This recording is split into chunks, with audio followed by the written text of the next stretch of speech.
Ang boto ko ay no, hindi dahil perpekto si Congressman Barzaga, pero dahil questionable para sa akin na minadali natin itong desisyon dahil ngayong hapon lang natin nakuha ang committee report na ito at si Congressman Barzaga lang ang sinampahan ng kaso ng Committee on Ethics.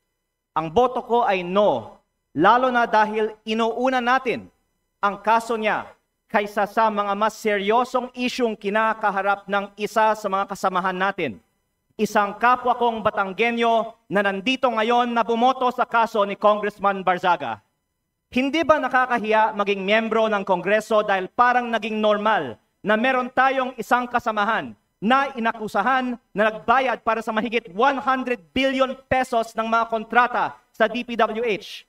Para bang tinatanggap natin na normal lang magkaroon ng kasamahan na iniugnay sa pagnanakaw ng bilyong-bilyong piso na hindi iniimbestigahan na ng Committee on Ethics, Public Works o Infracom, samantalang inuunan natin ang kaso ni Congressman Barzaga, habang hindi man lang natin pinaglalaanan ng masusing atensyon ang mas mabigat na aligasyon, lumalabas na parang okay lang magnakaw sa Kongreso.